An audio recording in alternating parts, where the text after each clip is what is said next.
On va faire une petite prière pour élever nos pensées vers notre Père et vers tous ces bons esprits qui sont là pour nous aider au jour le jour, en permanence, et qui n'attendent de nous que cette élévation de pensée, le fait de les écouter, de nous mettre en syntonie avec eux, de nous inspirer des conseils qu'ils nous donnent pour pouvoir surmonter les difficultés de notre parcours quotidien. Et on les remercie donc pour cette occasion que nous avons d'être réunis tous les dimanches matins pour pouvoir étudier ces aspects des lois morales universelles, notamment aujourd'hui la loi de destruction, que nous puissions comprendre ces enseignements, les appliquer au jour le jour, prendre les bonnes attitudes et les bonnes positions par rapport aux difficultés qui se présentent pour pouvoir avancer sur notre parcours évolutif et aider aussi tous ceux qui sont autour de nous à avancer, y compris les esprits qui sont là avec nous. Voilà. Merci. Donc, vous devez voir mon écran avec le programme. Donc, depuis début septembre, on a vu la loi du progrès, la loi de société, la loi du travail, et aujourd'hui, on va voir la loi de destruction, qui est donc, où il y a deux sujets dedans, hein, destruction nécessaire et destruction abusive. Qu'est-ce que c'est que cette loi de destruction, hein? Ça peut paraître un peu bizarre que la loi de destruction, c'est une loi naturelle, hein. Mais bon, on observe la destruction dans la nature, hein. Tout ce qui vit meurt, hein, et renaît. Et donc, ne serait-ce que par cette observation, on se rend compte que la destruction fait partie de la vie, la mort fait partie de la vie, hein.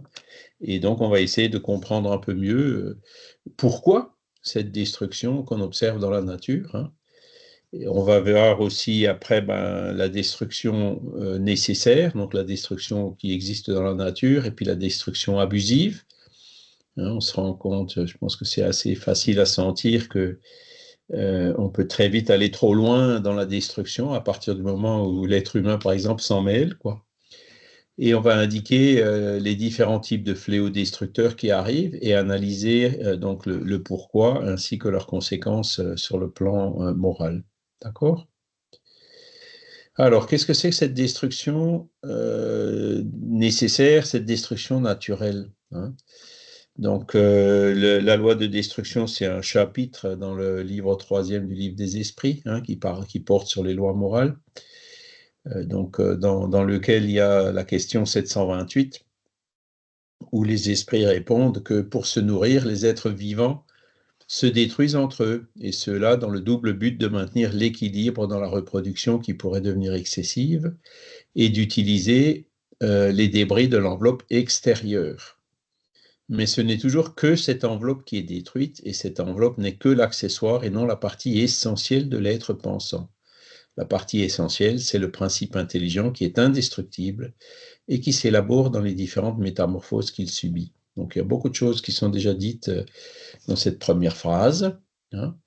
Donc effectivement, pour la nourriture, bon, c'est sûr que les êtres vivants se détruisent entre eux. Donc même si on est végétarien, on détruit des végétaux pour les manger, quoi, hein.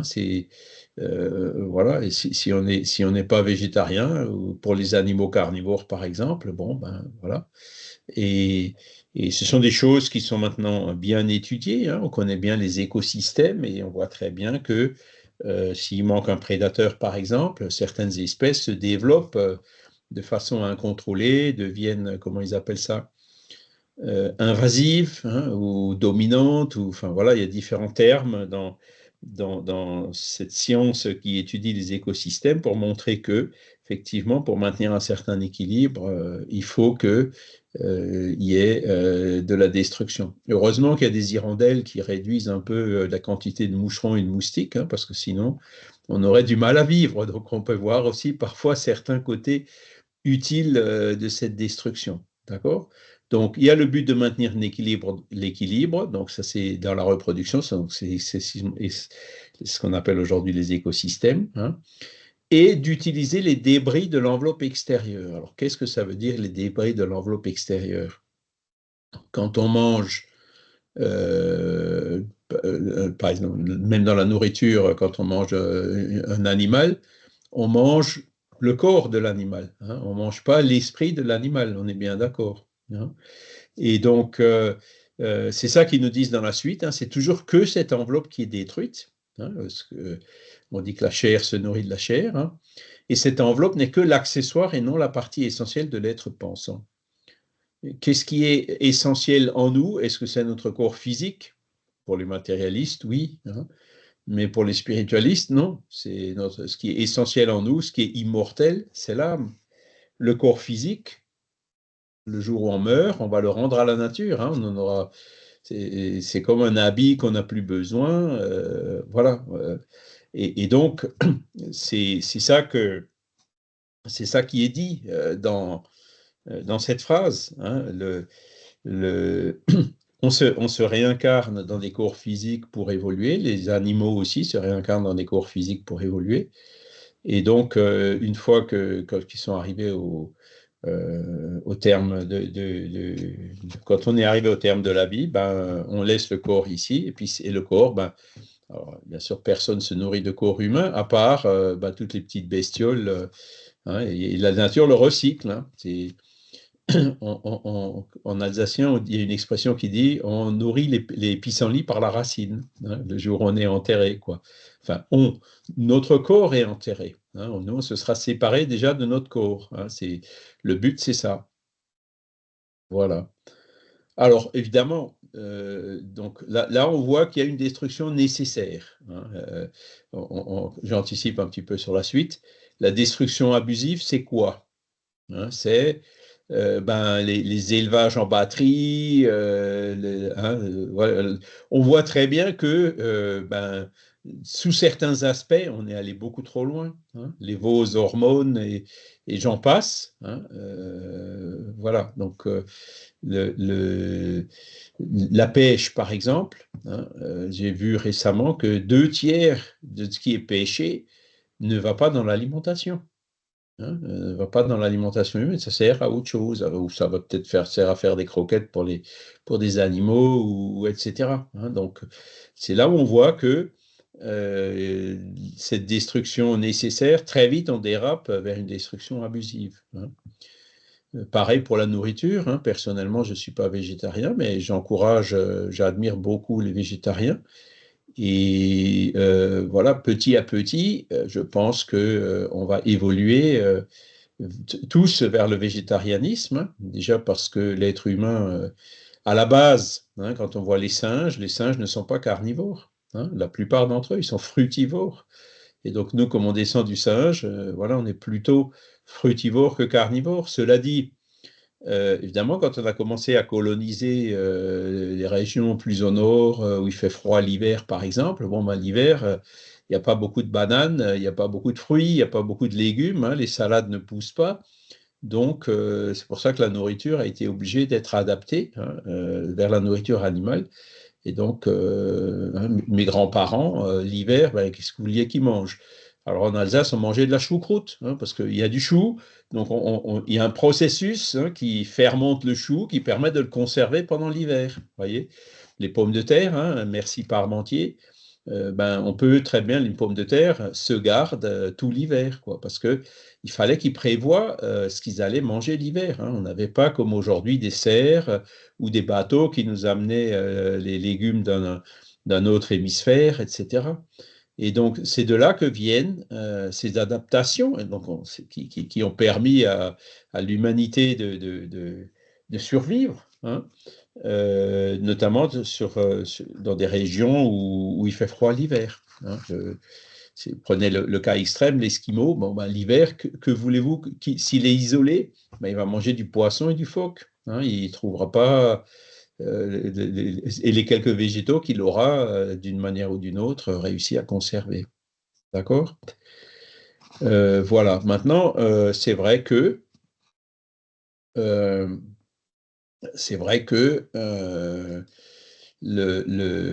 si on fait les bilans aujourd'hui, notamment carbone, et puis les bilans de la consommation en eau de ce qu'on mange, hein, ben, 1 kilo de viande, ça fait 100 litres d'eau, alors 1 kilo de verdure, ça fait que 10 litres d'eau, hein.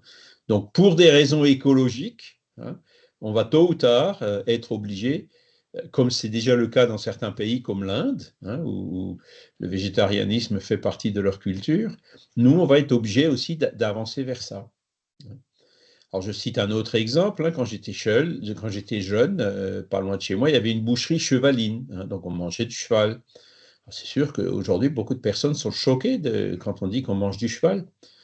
Mais à l'époque, revenez à l'époque de Kardec, par exemple, hein, 150 ans en arrière, il n'y avait pas de voiture. La traction dans les grandes villes, à Paris, c'était la traction animale. Et les chevaux, une fois qu'ils avaient pris de l'âge, qu'ils ne pouvaient plus servir pour tirer les diligences et les charrettes, eh ben, on les abattait et comme il y avait des difficultés dans Paris pour trouver à manger pour tout le monde, plutôt que de laisser pourrir la carcasse du cheval, eh ben, on la mangeait. C'est de là que vient la nourriture qu'on mange du cheval. Voyez. Donc ça, c'était à l'époque quelque part de l'optimisation, hein, je ne veux pas dire de l'opportunisme, mais de l'optimisation. Aujourd'hui, c'est sûr que élever des chevaux en batterie pour venir les transporter par wagon bon, c'est autre chose, hein. On voit que, encore une fois, il y a la destruction nécessaire on peut aussi très vite basculer vers le superflu. On peut parler de la même chose au niveau de la chasse, etc., hein. Voilà. Mais ce qu'il faut bien comprendre, c'est qu'on ne mange pas l'esprit du cheval, on mange que son corps, hein. Voilà. Et même les plantes, hein, parce qu'il y a des personnes végétariennes qui sont parfois un peu radicales, hein, qui disent c'est absolument inadmissible, voilà, faut plus. Alors, du coup, ben, ils avancent en disant pourquoi on coupe les chênes en montagne, bon, ben, en forêt. Je dis oui, mais t'as pas de meubles en bois chez toi, vous voyez, faut pas non plus tomber dans l'autre extrême, quoi. Faut trouver chaque fois les justes milieux, quoi, hein.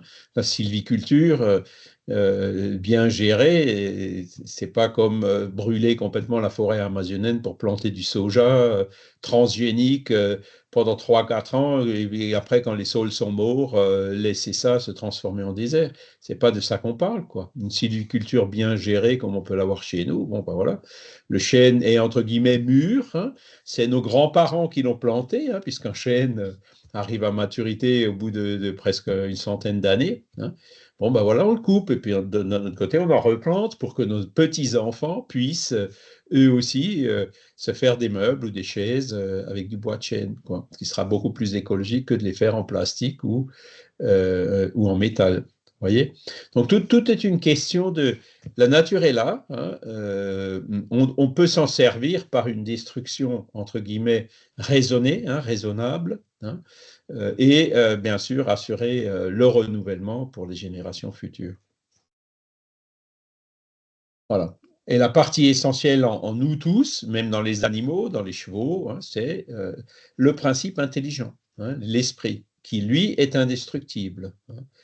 Même les animaux qu'on abat à l'abattoir, bon, ben, ils se désincarnent, hein. Il n'y a plus que la carcasse, leur esprit, il va se réincarner pour continuer à évoluer, hein. Donc on ne peut pas détruire. L'esprit est indestructible, hein, on ne peut pas le détruire. Donc cette loi de destruction donc, ne concerne que la partie matérielle, hein, la partie physique. D'accord? Alors, 728 toujours. La destruction nécessaire se produit dans la nature selon la transformation biologique naturelle, le renouvellement et l'amélioration des espèces. Il faut que tout se détruise pour renaître et se régénérer, car ce que vous appelez destruction n'est qu'une transformation qui a pour but le renouvellement et l'amélioration des êtres vivants. Donc là, vous voyez, on va un peu plus loin pour montrer l'utilité de la destruction. Pourquoi est-ce que nous, on se désincarne pour se réincarner?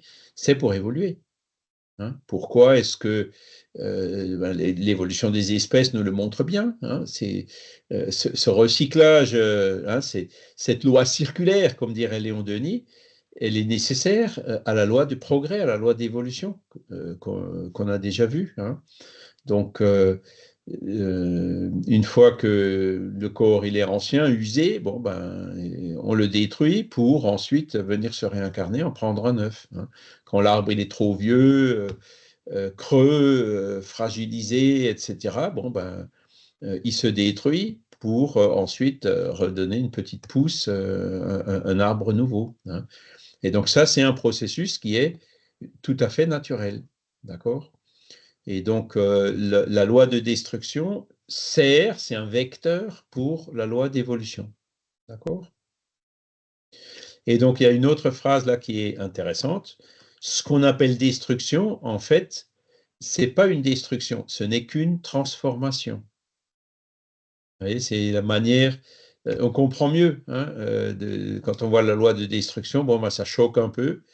Mais non, une fois qu'on a vu cette loi circulaire, hein, le, le- le- ben, même au niveau annuel, hein, je vois un arbre avec de belles feuilles. Bon, ben, bientôt les feuilles vont devenir, vont sécher, elles vont tomber. Hein, donc c'est quelque part une destruction. Je me souviens de mon épouse quand elle est venue ici, ça l'attristait beaucoup l'automne de voir, mais l'arbre, il a plus de feuilles et tout. Ben oui, mais c'est comme ça. Hein. Et puis, donc au printemps, hop, il y a les petits bourgeons qui viennent pour refaire de nouvelles feuilles avec les branches qui se développent, etc. Hein. C'est pas une destruction, c'est une transformation, et donc il passe par ces cycles. Hein. Donc voilà le processus naturel, voilà la destruction nécessaire. D'accord? OK. Alors, je continue. Alors, il y a Stéphane qui nous a écrit, juste, nous avons un ancêtre commun indéterminé avec les singes qui sont nos cousins. Effectivement, oui, d'accord. Hein, donc, on descend quelque part de la même lignée, mais bon, les singes, par exemple, ne sont pas carnivores. Hein. Et il y a quelqu'un qui me disait, enfin, un végétarien justement, qui me disait dans ses arguments que quand on observe l'anatomie, hein, le système digestif des carnivores, ils ont un intestin court. Hein, alors que les animaux végétariens, comme les vaches par exemple, ont un intestin long. Alors l'homme, il a quoi? Un intestin court ou long? Ben, un peu entre les deux, vous voyez?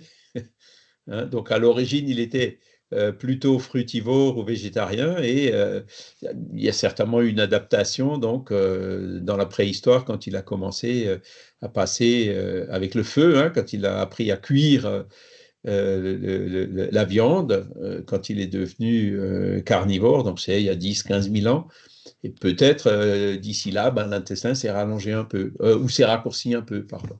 Hein, voilà.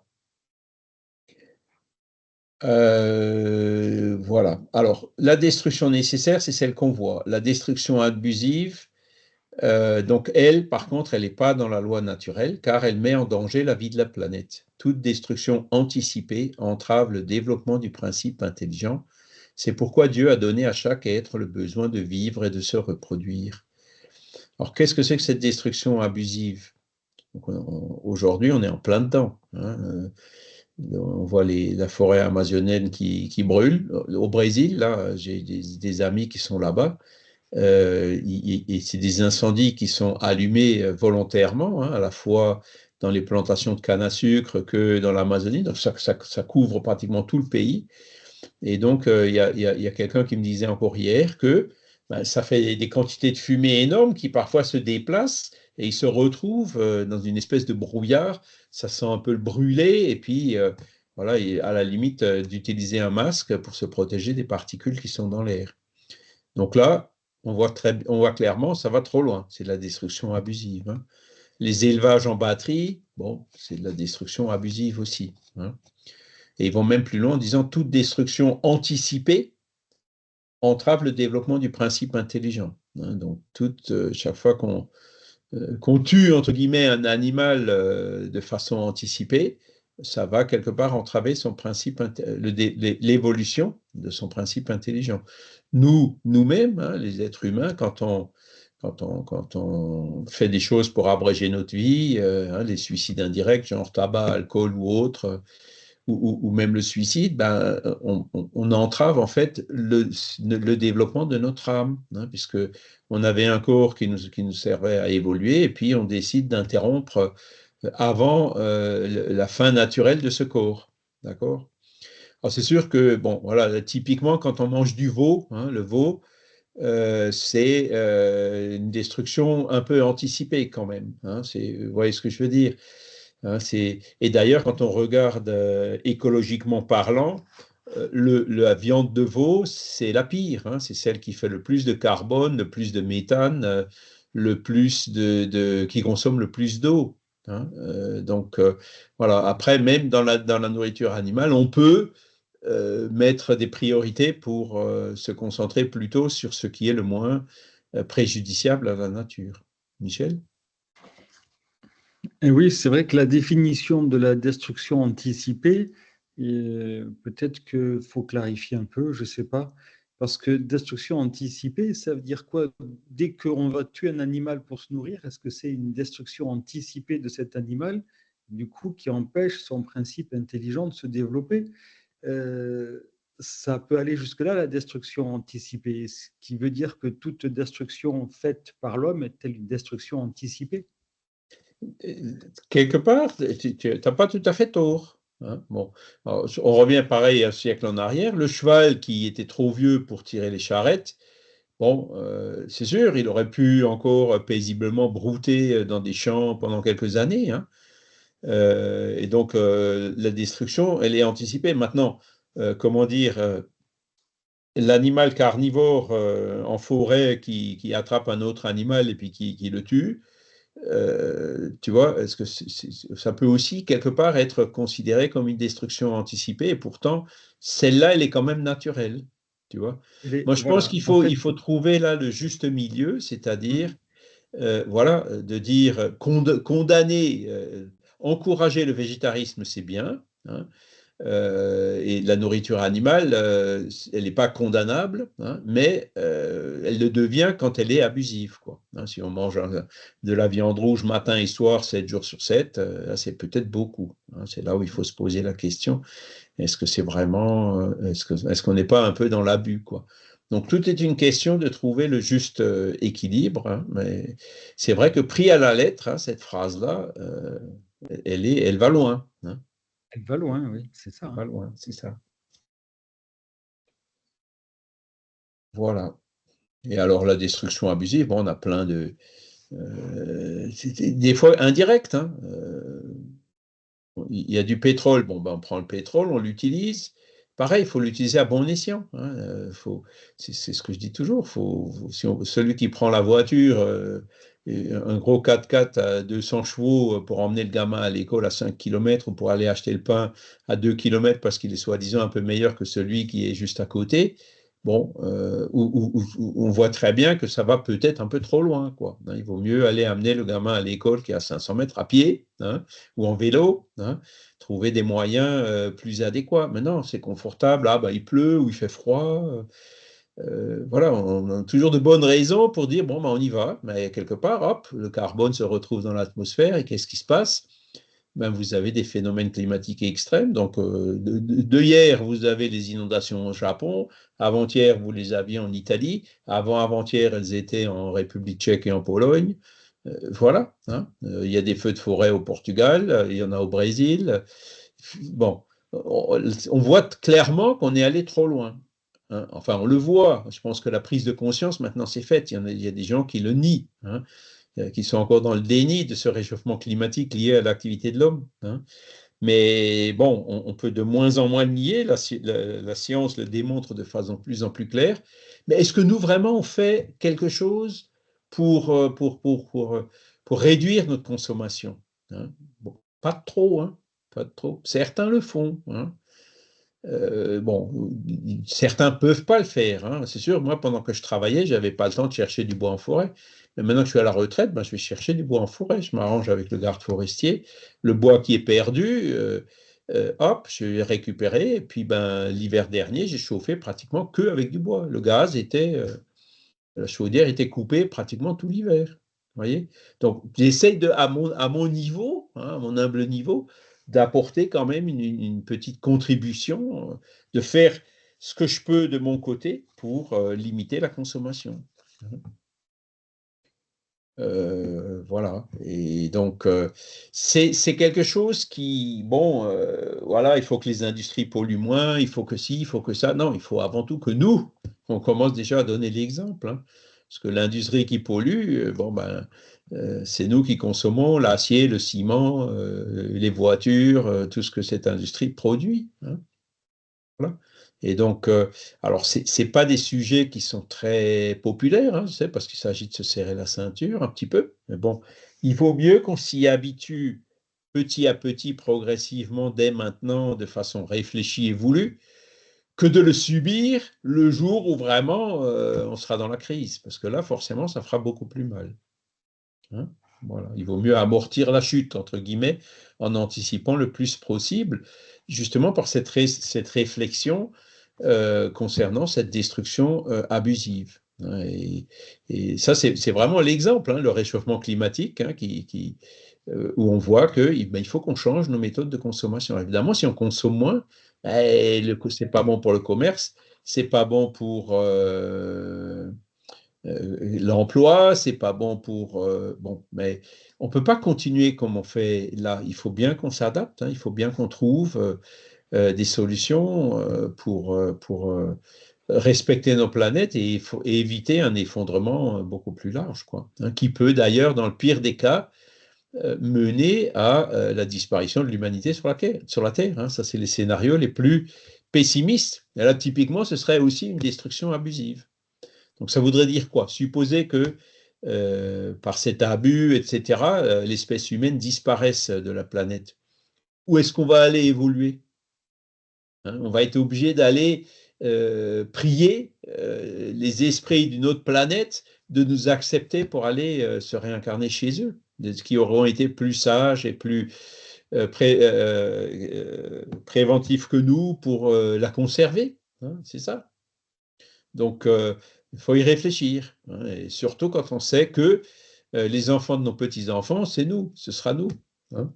Ok, le réchauffement climatique, ouais, ça ne me concerne plus, c'est en 2100, mais hein, où est-ce qu'on sera en 2100, hein? On sera peut-être déjà revenu, hein. Donc voilà, c'est ça qu'il faut avoir en tête et donc agir maintenant, faire tout ce qu'on peut maintenant, hein, pour éviter à tout prix cette destruction abusive sous quelque forme que ce soit. Ne serait-ce que pour la nourriture. Tiens, Michel, tu as encore la main levée? Ou tu as toujours la main levée? Ne serait-ce que dans la nourriture, l'alimentation, hein. Suivons le conseil de Emmanuel, là, Chico Xavier, il faut manger la moitié, hein.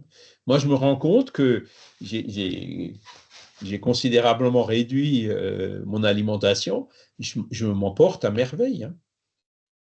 15 kilos de moins, des fois, vous avez l'impression de vous envoler. Et puis, aujourd'hui, je me rends compte, avec l'arthrose et tout qui vient, heureusement que j'ai plus ces 15 kilos à trimballer, hein. Donc, voilà, hein, manger moins, gaspiller moins de nourriture, hein, là aussi, il y a les statistiques qui disent que pas loin de la moitié de ce que les gens achètent finit à la poubelle, quoi. C'est incroyable. Enfin, pas chez moi, en tout cas, hein. Moi, je suis assez vigilant par rapport à ça. Mais bon, voilà. On a beaucoup, beaucoup de potentiel pour réduire cette destruction abusive. Et je dis vraiment, il faut que ce soit dans notre conscience, quoi. Il faut que ce soit quelque chose, une habitude qu'on essaye d'acquérir, hein, et de maintenir, voilà, d'éviter toute forme de gaspillage, de couper tout ce qui est superflu. Voilà. Maintenant, on va parler donc, alors ça c'est la destruction naturelle nécessaire, la destruction abusive. On va parler des fléaux destructeurs, hein. Alors, dans les fléaux destructeurs, hein, on nous dit clairement, il y en a deux types, hein, des fléaux destructeurs naturels et des fléaux qui sont provoqués par l'homme. Parmi les fléaux destructeurs, naturels et indépendants de l'homme, il y a la peste, la famine, les inondations, les intempéries fatales aux productions de la terre. Il y a aussi, par exemple, les tremblements de terre, les séismes, les tsunamis, hein, bon, ce sont des fléaux destructeurs qui causent beaucoup de transformations, donc de décès, hein, qui sont indépendants de l'homme. Alors là, quand on dit, par exemple, la peste, bon, on se remet à l'époque de Kardec, la médecine n'avait pas encore fait les progrès. À l'époque, on mourait beaucoup de la peste et du choléra, hein, on est bien d'accord. Aujourd'hui, qu'est-ce qui s'est passé? On a vu que ces fléaux destructeurs avec ces microbes qui se baladent et qu'on pouvait pas trop contrôler à l'époque, aujourd'hui, on a quand même appris à les contrôler, à vivre avec. C'est de là qu'est venue l'hygiène, l'assainissement, le traitement d'eau, d'égouts. On a fait énormément de progrès. Bon, il n'y a pratiquement plus de peste ou de choléra dans le monde, sauf dans des pays qui sont justement dans la misère ou dans des situations difficiles. Mais chez nous, on n'en voit pratiquement plus. La famine, bon, la famine, c'est pareil.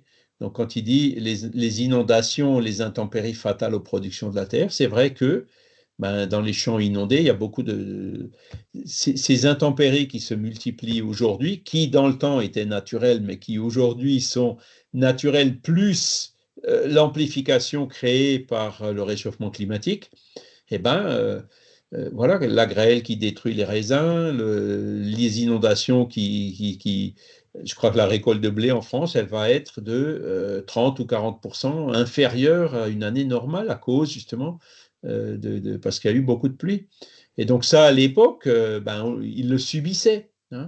Aujourd'hui, on le subit tout en étant conscient qu'une partie de ce qu'on subit, c'est une conséquence de notre attitude à nous. Donc, avec l'intelligence aujourd'hui, même ces choses-là, on arrive un peu à les contrôler. Les inondations, bon, on a fait des barrages, on a fait des canaux de déviation, on a fait un certain nombre de choses pour essayer de nous en préserver, dans une certaine mesure, parce que dans le temps, vous prenez les normes, par exemple, d'évacuation d'eau pluviale, pour la région, par exemple chez nous, ici à Belfort, on dit, voilà, c'est tant de millimètres pendant tant de temps.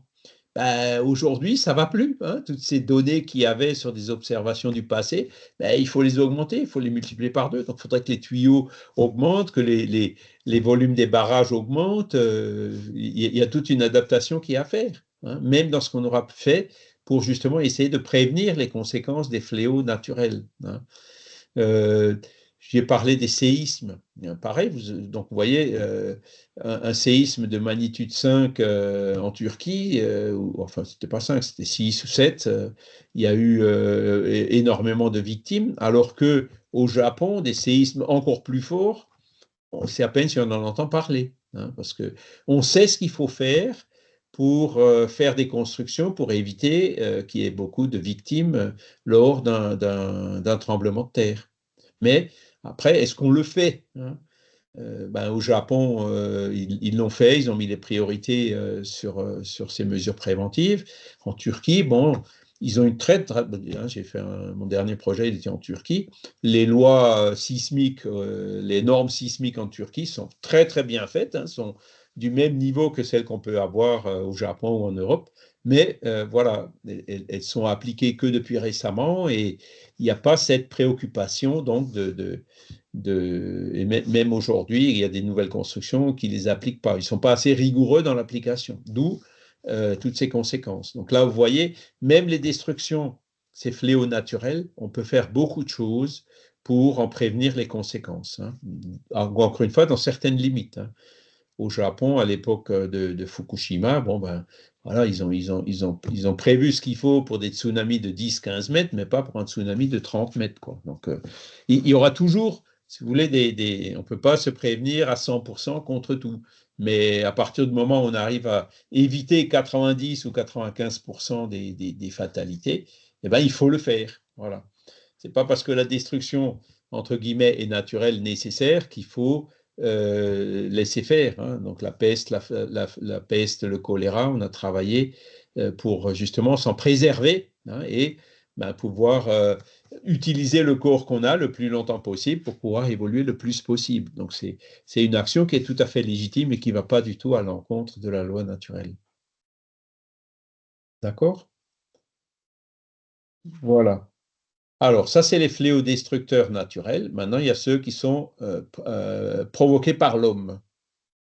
Les fléaux destructeurs provoqués par l'homme révèlent la prédominance de la nature animale sur la nature spirituelle et l'assouvissement des passions. Dans l'état de barbarie, les peuples ne connaissent que le droit du plus fort. C'est pourquoi la guerre est pour eux un état normal. À mesure que l'homme progresse, elle devient moins fréquente parce qu'il en évite les causes. et quand elle est nécessaire, il sait y allier l'humanité.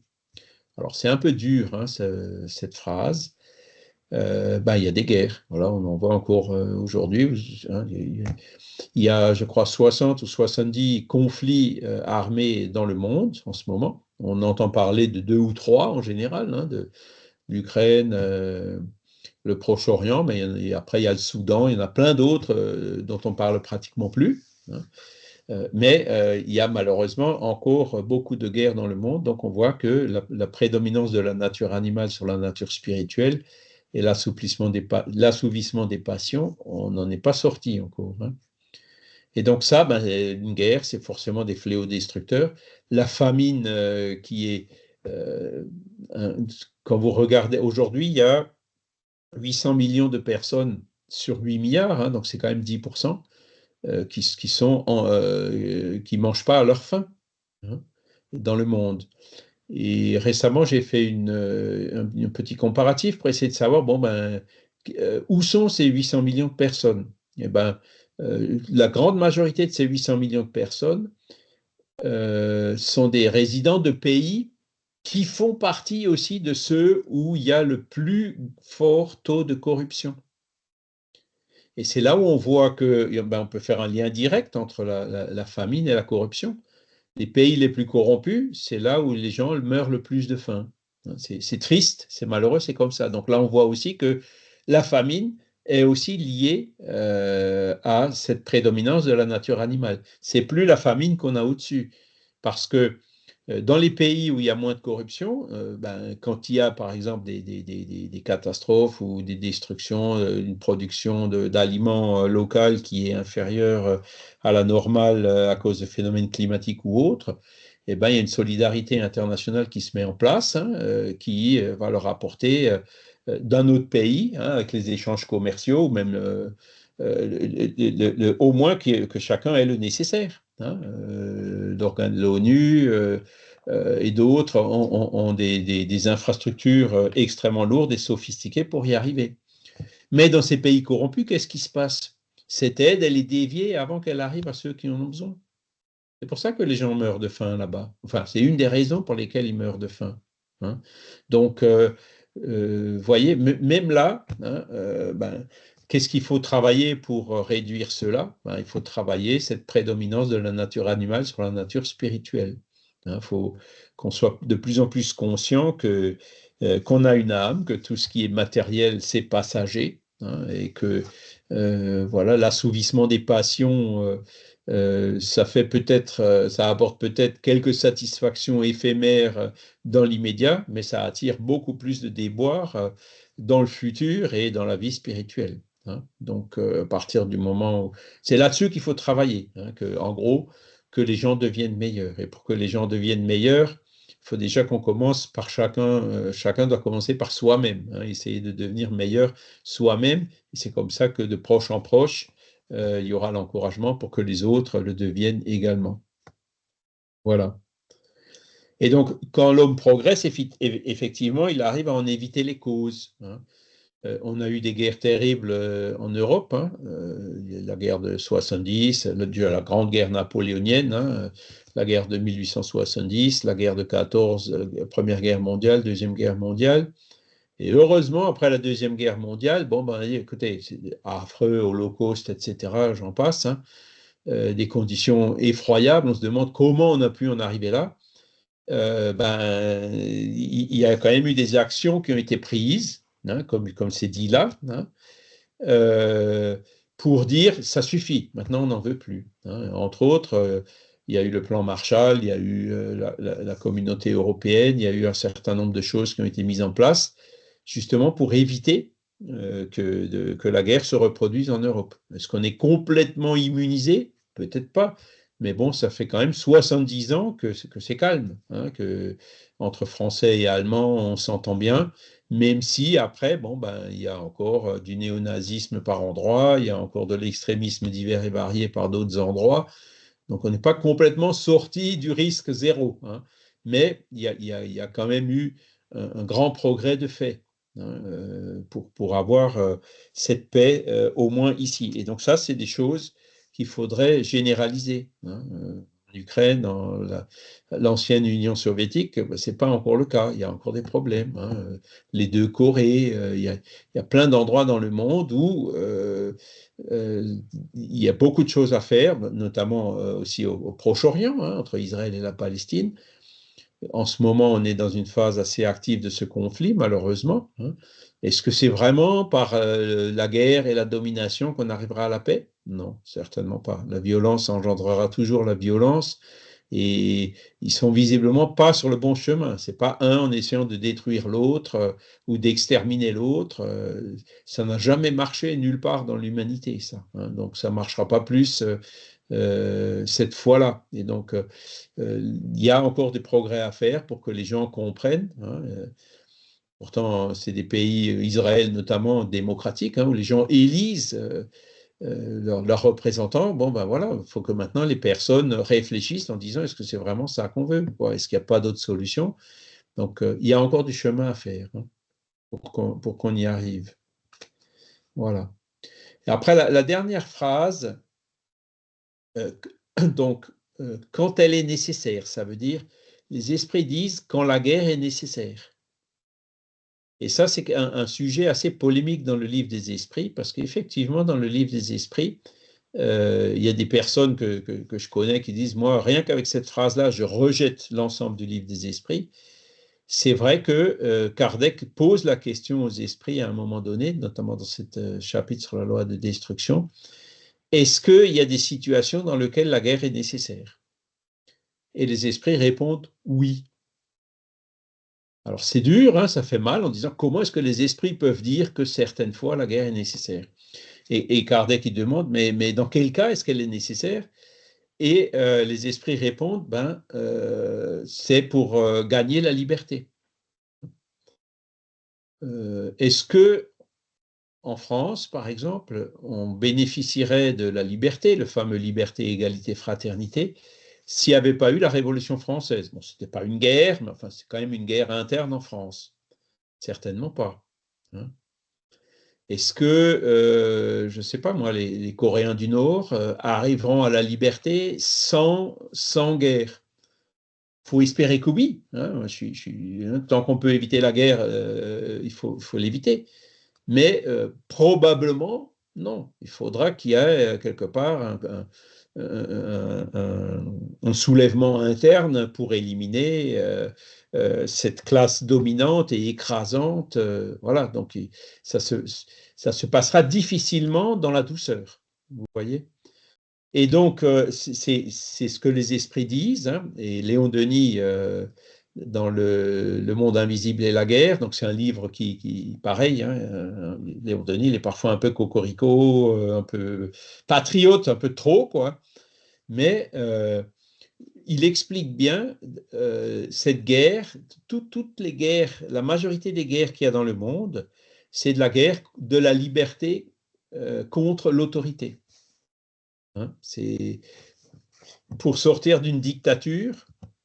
On va voir qu'est-ce qui va se passer au Venezuela maintenant. Difficilement ça se fait sans qu'il y ait un soulèvement, sans qu'il y ait une révolution, sans qu'il y ait un conflit.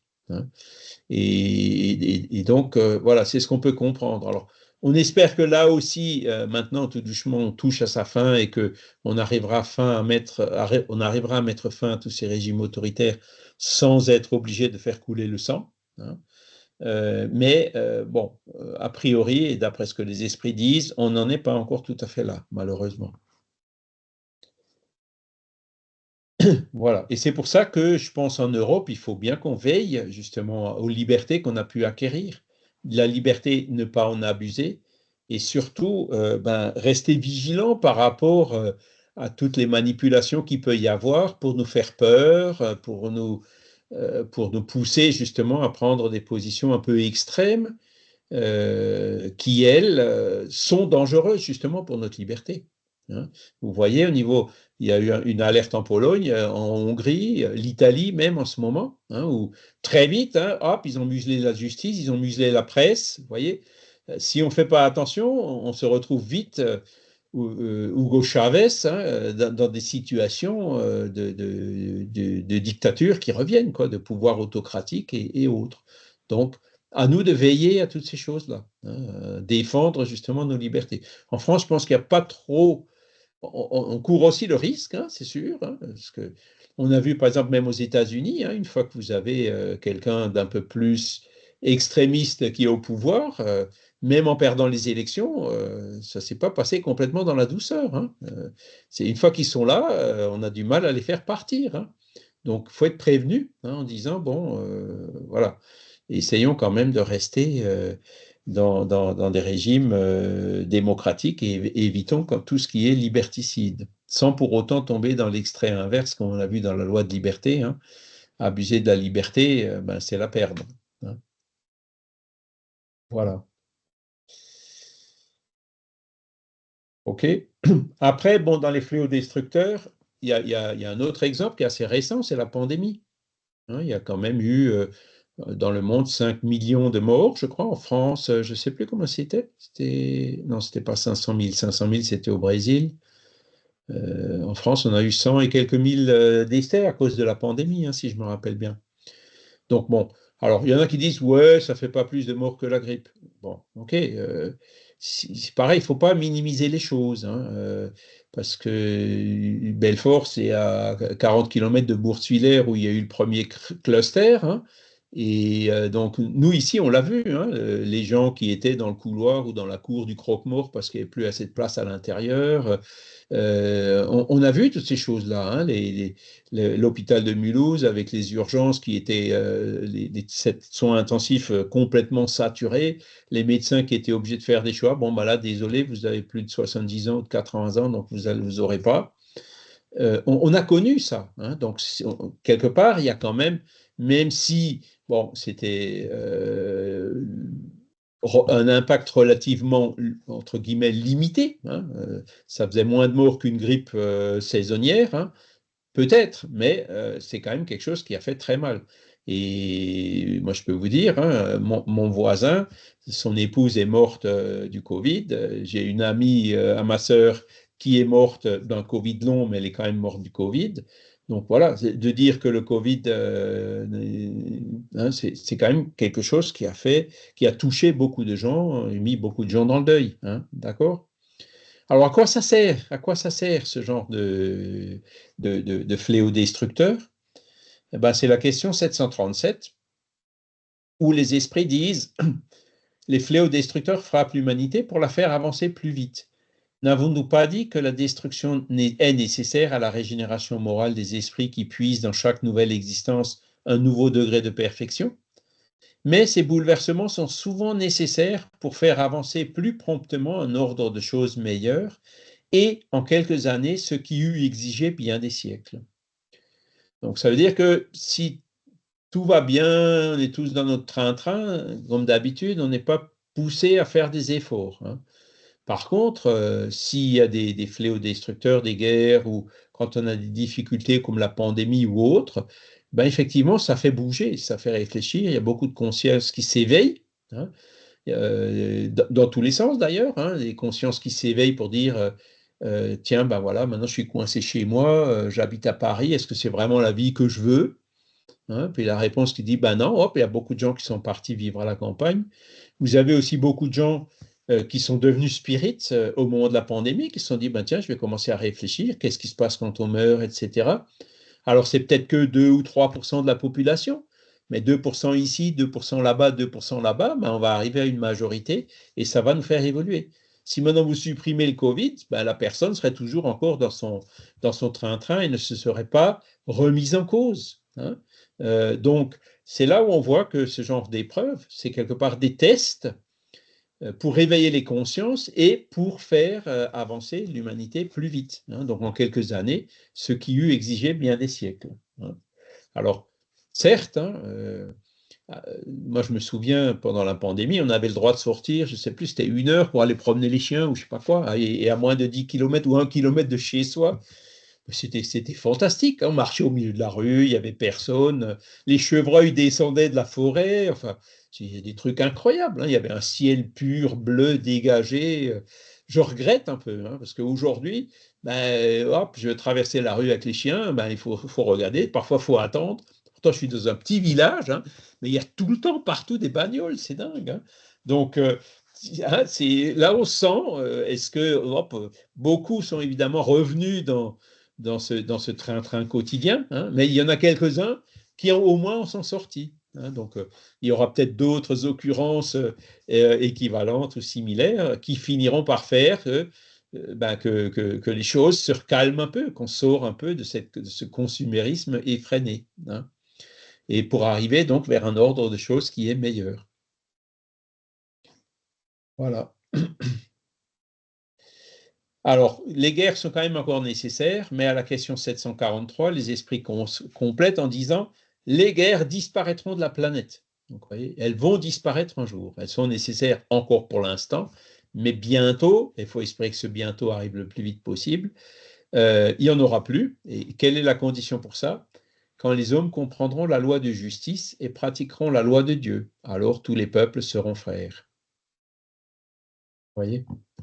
Et donc, on va y arriver, hein, mais à nous de faire ce qu'il faut, hein, pour comprendre la justice, comprendre ces lois morales universelles, comprendre ces lois naturelles, et pratiquer, c'est-à-dire conformer notre attitude pour être le plus possible en harmonie avec ces lois. Hein. Donc, éviter la destruction abusive, hein, accepter la décision nécessaire, en tirer les conséquences, faire tout ce qu'on peut pour les prévenir, etc. Voilà, c'est comme ça que petit à petit, on y arrivera. Tous les peuples seront frères. Alors, je regardais encore le matin Euronews, là, il y avait un débat notamment sur l'immigration en ce moment. Alors, l'immigration, c'est vrai que c'est un sujet difficile, hein. Il y a beaucoup, beaucoup de problèmes et clairement, ce qui est un peu regrettable, c'est que c'est pas très bien géré. Hein. Il y a beaucoup de manipulations qui sont faites par rapport à ça, hein, la peur de l'autre, la peur de la différence, hein, qui est malheureusement instillée au niveau des gens. Et toutes les conséquences politiques qui en découlent. Hein. C'est aujourd'hui, je crois qu'il va nous y avoir des élections en Allemagne où clairement c'est les partis extrémistes, anti-immigration, anti-ci, anti-ça, qui ont le vent en poupe en ce moment, quoi. Donc voilà. Après, bon, par rapport à l'immigration, bon, il faut réfléchir, hein. C'est sûr que l'idéal, c'est toujours de faire de sorte d'éviter la corruption, par exemple, pour que ces personnes puissent avoir des conditions de vie raisonnables là où ils habitent. Hein. Mais c'est vrai que après, dans les cas extrêmes, hein, la femme afghane, qu'est-ce qu'elle peut faire en Afghanistan? Alors, qu'est-ce qu'on fait? On dit, ben non, désolé, vous restez là-bas, on ne veut pas de vous ici. C'est un peu dur, quoi. On ne peut pas faire ça. Il faut se mettre dans leur peau, à leur place. Hein. Quand on voit c'est les enfants, la mère qui voit partir leurs enfants en Afrique pour essayer, parce qu'ils ne trouvent pas de boulot, il n'y a pas de formation, il n'y a pas de, il y a pas, même quand ils sont formés, ils n'ont pas de travail, même quand ils ont du travail, ils ne sont pas payés. Enfin, c'est des conditions qui sont affreuses. Donc, ils risquent leur vie pour partir et nous on leur dit non, non, désolé, hop, retour à l'envoyeur. Il faut qu'on trouve un juste milieu. Hein. Je ne dis pas qu'il faut ouvrir grand les portes à tout le monde, hein, c'est pas ça que je dis, mais il faut qu'on change d'attitude par rapport à ça. Hein. On ne peut pas, surtout pas se laisser gouverner par la peur, parce que, voilà, non plus pas se laisser séduire par tous ces gens qui cherchent par la peur à nous manipuler, à quelque part à stimuler ce qui reste encore en nous d'égoïsme, ce genre de choses. Il faut dire non, stop, faut quand même faire le maximum pour trouver une solution raisonnable à à ce problème. Sinon, tous les peuples seront frères. Est-ce qu'on est vraiment frère avec est-ce que notre frère, on le laisse devant la porte quand il est dans la mouise? Non. Hein. On va lui ouvrir la porte et on va essayer de l'aider. Donc, c'est comme ça qu'il faut essayer de voir les choses, même si c'est, je le répète, pas évident. Vincent?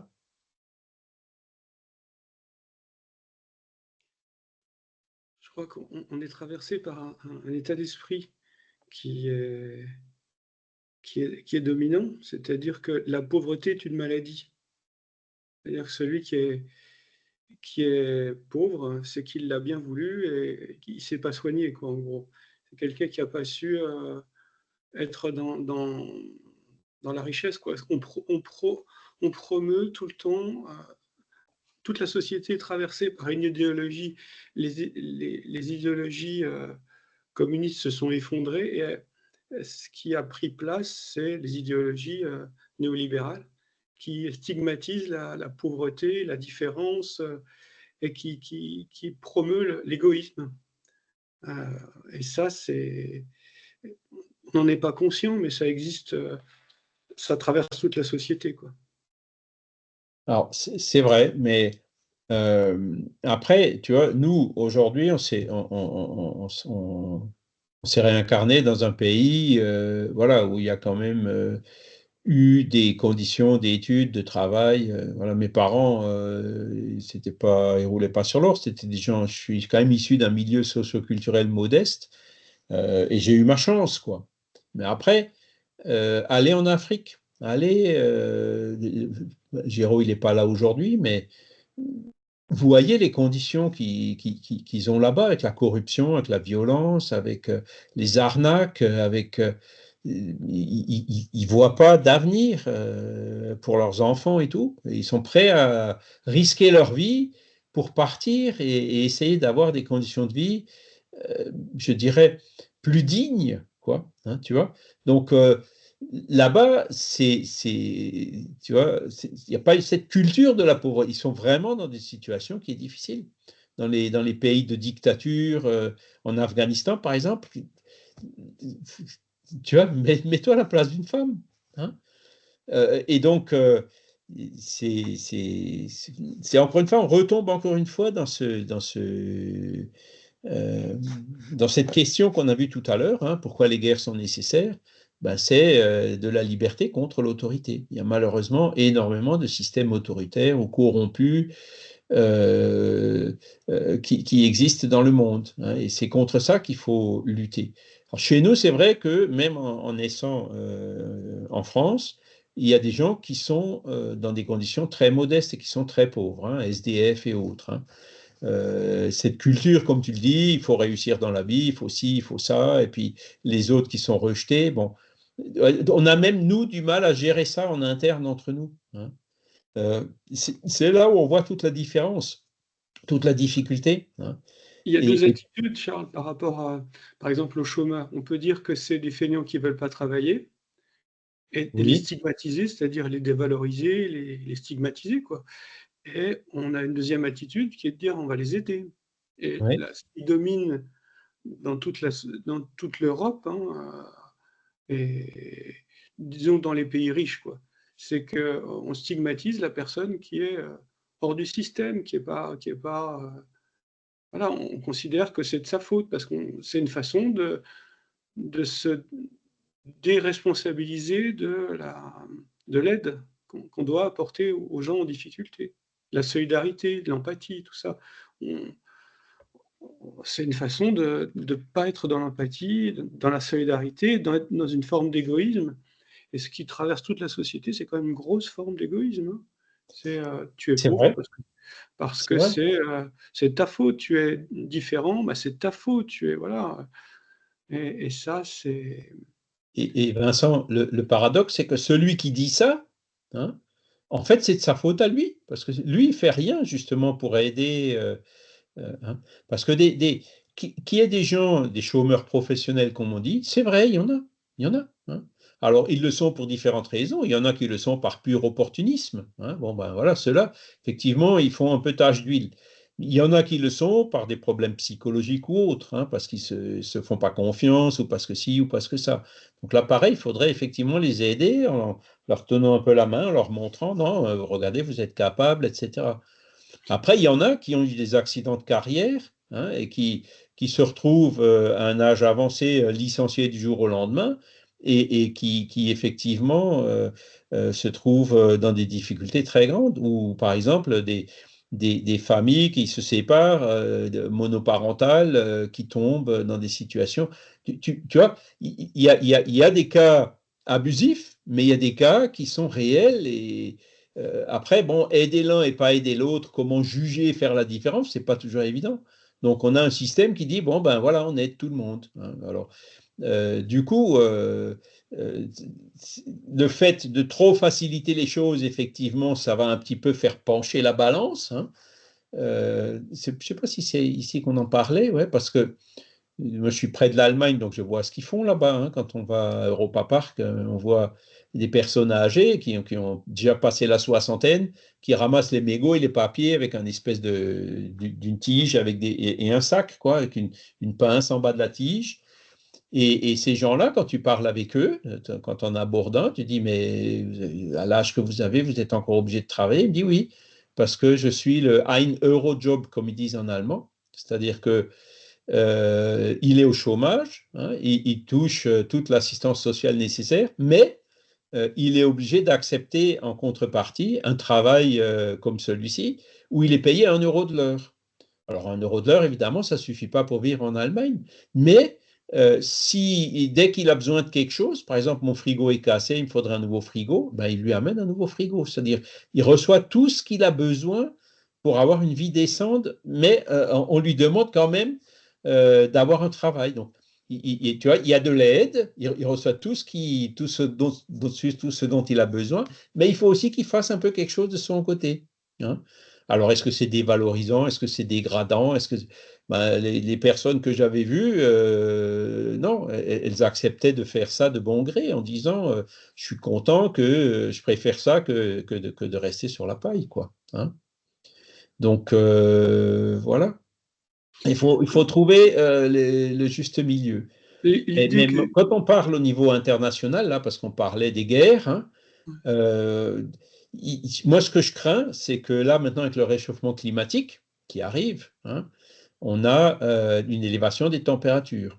Donc, je ne sais pas si vous avez vu, mais en Indonésie ou au Pakistan ou je ne sais où, il y a eu des vagues de chaleur terribles, hein, aux États-Unis aussi un petit peu. Et ben, chaque fois qu'il y a des épisodes comme ça, il y a de plus en plus de gens qui meurent. Et si vous mettez encore 1 degré de plus et encore 1 degré de plus, ben, chaque degré, vous multipliez par 10 le nombre de gens qui meurent. Et à un moment donné, il va y avoir un mouvement de panique qui dit, ben, on ne peut plus survivre dans ces températures-là, et il va y avoir des flux migratoires, mais qui seront beaucoup, beaucoup plus importants que ceux qu'on voit aujourd'hui. Hein. Donc, comment ça va se passer à ce moment-là? Est-ce qu'on va faire des murs? Est-ce qu'on va tirer sur tous ceux qui viennent? Non, il va bien falloir trouver des solutions. Hein. Et il faut qu'on y réfléchisse à toutes ces choses-là, parce qu'encore une fois, demain, ça peut être nous. Hein. On peut très bien inverser les choses et nous être dans cette situation de dire ou tu restes là et tu meurs de chaud, ou tu bouges.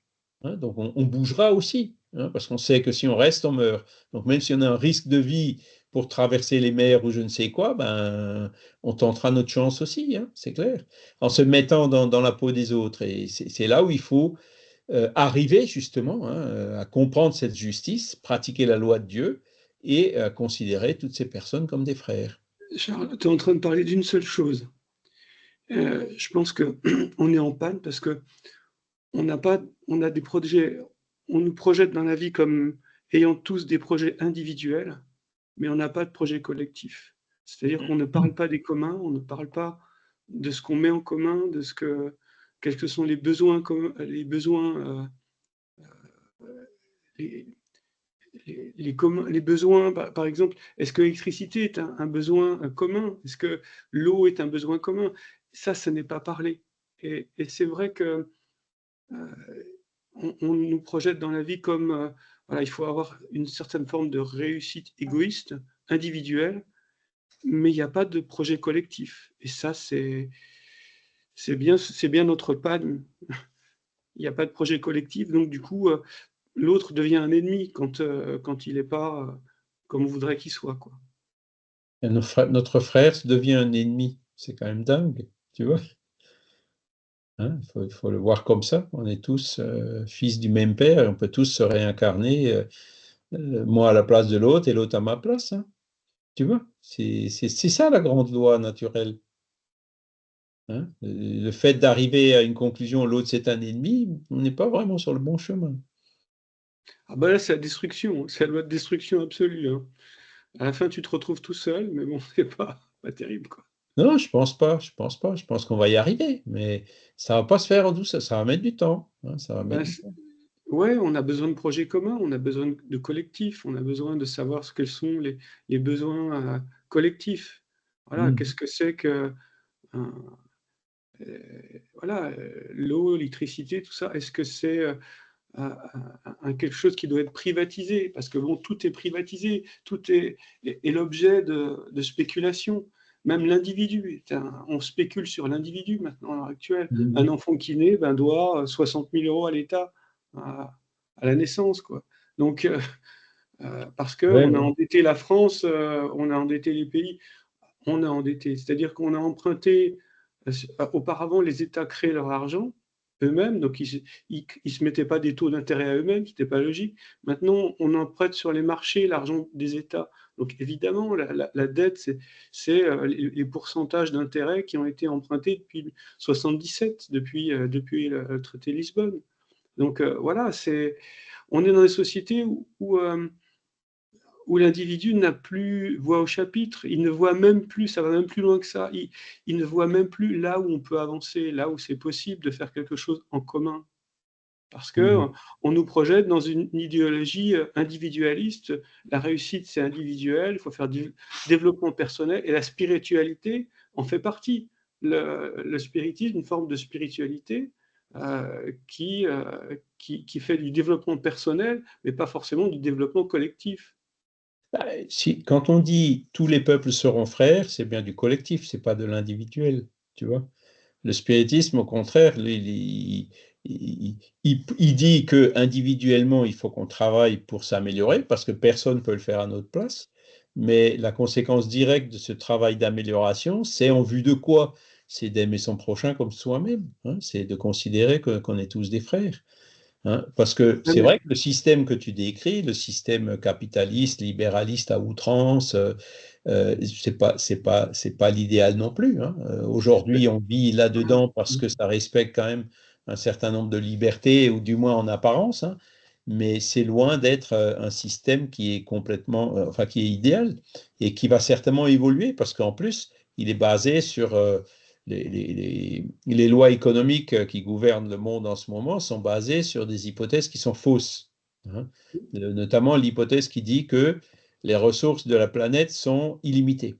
Ça, c'est faux. Et toute la théorie économique est basée sur cette hypothèse-là. Donc, comme cette hypothèse est fausse, ben, toute la théorie économique qui est en place aujourd'hui va s'effondrer un jour, hein. Tant qu'on a l'apparence que les ressources de la planète sont illimitées, bon, ben, on peut faire du 3% de croissance par an, on peut faire ce genre de choses. Mais le jour où vraiment on se rend compte que non, elles ne sont pas illimitées, elles sont limitées, et puis on a déjà touché à la limite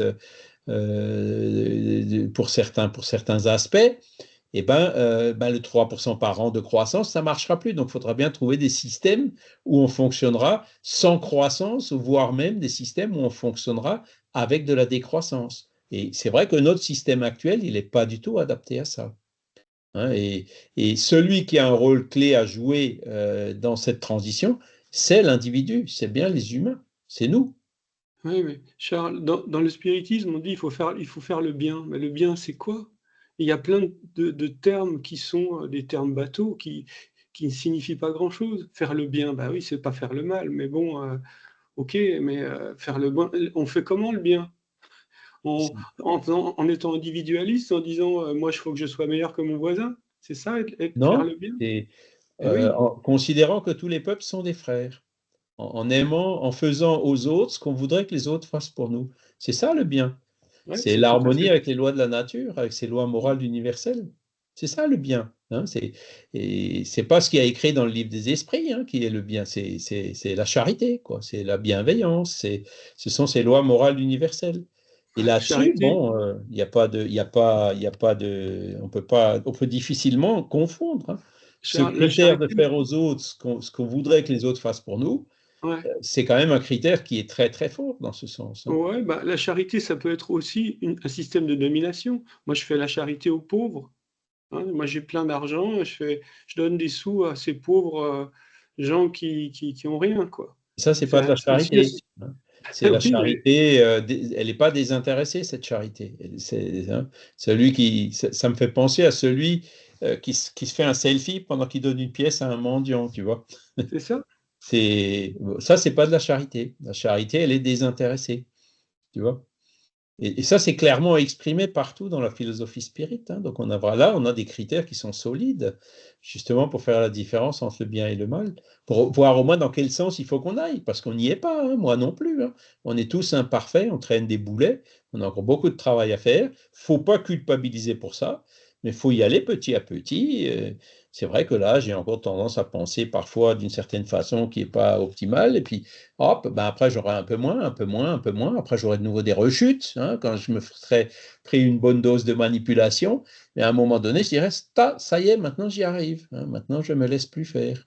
Tu vois, je suis plus un mouton, je gobe plus tout ce qu'on me dit. Alors il y a des fois l'excès inverse, hein, des gens qui le font un peu par orgueil, hein, alors qu'ils sont pas du tout prêts, ils n'ont pas du tout les connaissances pour cela, ils n'ont pas encore la maturité pour ça. Mais travaillons justement à cette autonomie, à cette maturité qui nous permettra de devenir des acteurs qui iront dans le sens de la conformité avec ces lois morales et qui contribueront à toute la société qui les entoure. C'est ça l'idéal, c'est à ça que le spiritisme encourage. Ouais. On a le spiritisme en commun, alors c'est ça que tu nous dis? Entre autres, ouais, le spiritisme encourage à ça, mais ce n'est pas le seul. Hein.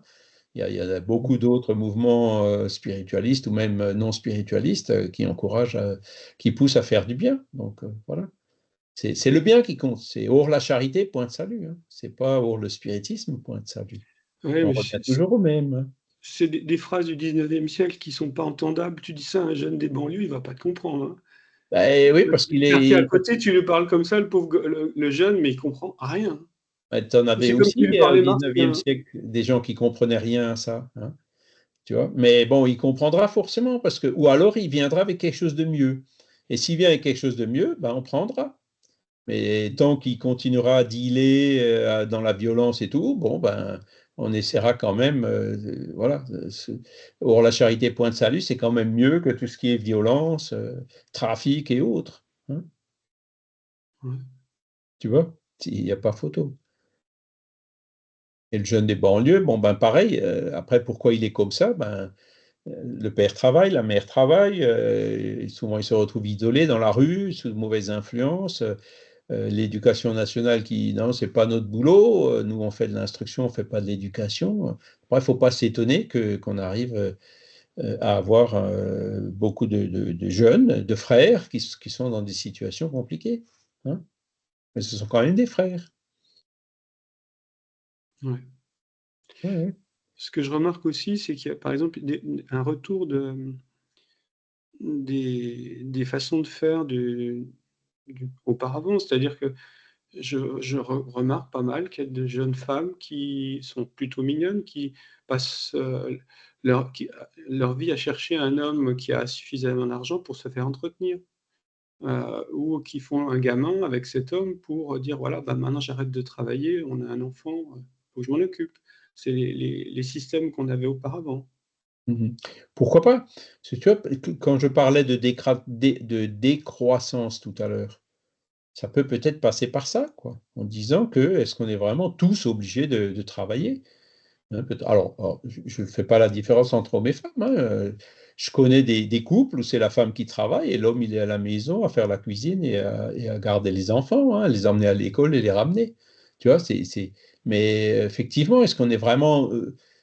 On est obligé d'avoir tout ça parce qu'on se crée des besoins factices, parce qu'on veut toujours chercher du superflu. Hein, mais est-ce qu'on en a vraiment besoin, tu vois?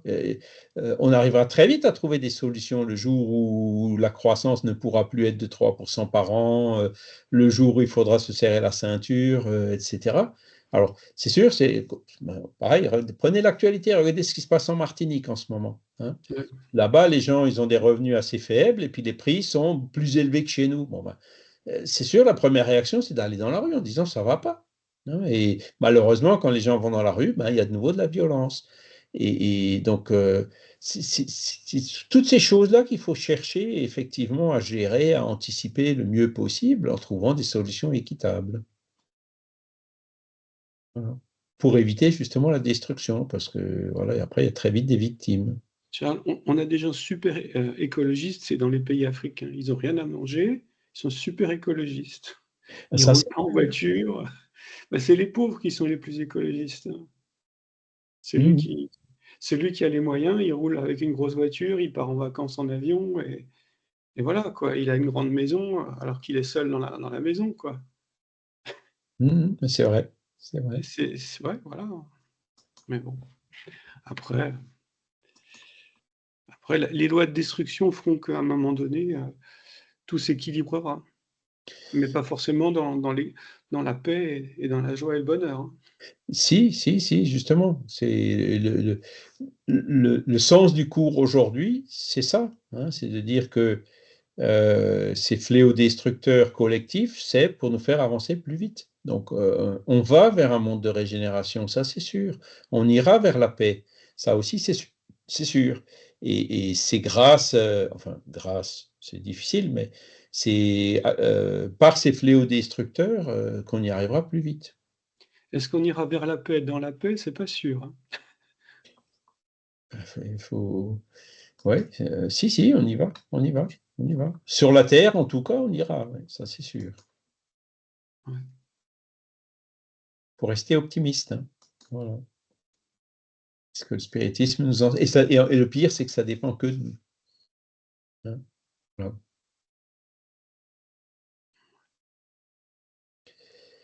Donc voilà pour ce qui est de... Alors, il y a Stéphane qui nous a écrit, la réalité de l'Afrique est plus contrastée aujourd'hui et aussi, et le capitalisme a fait son sillon, exemple Lagos au Nigeria, mais en Afrique du Sud, au Kenya. C'est vrai que il y a quand même quelques pays où ils s'en sortent un peu mieux, hein. Voilà. Valérie nous décrit, il faut garder confiance dans l'homme, ben oui, dans l'esprit, hein, c'est ça. On a un potentiel d'évolution, la Terre va devenir un monde de régénération. On est dans la crise elle est dure, mais elle est normale, hein. Il y a toujours des crises avant des grandes transitions comme celle qu'on est en train de traverser. Et c'est justement en se rendant compte, OK, quel est mon rôle là-dedans, hein? Est-ce que c'est d'être pessimiste? Non, c'est d'être optimiste, d'œuvrer, d'essayer de disséminer les bonnes idées, d'alerter sur les idées erronées, etc., hein? Donc, comment est-ce que je peux apporter, moi, la meilleure contribution possible à toute cette situation, hein? Ça, ce sont les questions auxquelles il faut qu'on se pose. Quelle est la meilleure manière de réagir, par exemple, pendant la pandémie, hein? Est-ce que c'est de se révolter? Est-ce que c'est de minimiser? Est-ce que c'est de nier? Ou est-ce que c'est de coopérer, d'aider, d'applaudir le personnel soignant qui a fait un travail remarquable? Voilà, il faut qu'on se pose toutes ces questions-là pour chaque fois déterminer notre meilleure attitude en fonction de ces situations qu'on comprend mieux en étudiant toutes ces lois morales, quoi. Voilà. Ok, ben oups, il est déjà 9h20, je suis désolé, on a un petit peu passé le temps. Donc voilà, c'est une question, c'est un sujet difficile, cette loi de destruction, mais je pense que voilà, le bon résumé, c'est de dire il n'y a pas vraiment de destruction, il y a ce sont essentiellement des transformations, puisque l'essentiel, c'est justement l'âme, et l'âme, elle n'est pas destructible, elle est indestructible. Et elle évoluera toujours quoi qu'il arrive, plus ou moins lentement selon les efforts de chacun. Donc, on va encore une fois remercier les bons esprits qui étaient là aujourd'hui avec nous pour nous permettre de comprendre ces choses, pour nous permettre aussi de considérer nos préoccupations de l'actualité par rapport à ces lois générales, pour que nous puissions trouver en fait chaque fois le meilleur chemin, la meilleure route, la meilleure attitude, celle qui nous permettra à nous d'évoluer et qui permettra aussi à tous ceux qui sont autour de nous d'évoluer. Voilà. Merci infiniment, je vous souhaite un excellent dimanche et puis je vous dis à la semaine prochaine. La semaine prochaine, on verra, oups, il est parti, où est-ce qu'il est? La loi de conservation, donc c'est la loi de destruction d'un côté, la loi de conservation de l'autre, qui permet justement cet équilibre. l'équilibre qu'on a parlé aujourd'hui. Excellent dimanche, et puis dimanche prochain. Merci Charles. Merci. beaucoup. Bon dimanche à tous. Merci Charles, au revoir tout le monde. Au revoir, merci. À cet après-midi, Charles. Oui, à cet après-midi, ouais. Ce sera À en tout tout à l'heure. virtuel aujourd'hui, parce que Dominique, il est sur la route entre... Oui, Donc, je le ferai à partir d'ici, quoi. Voilà. d'accord. Avec plaisir. À tout à l'heure. À tout à l'heure. Au revoir. Au revoir.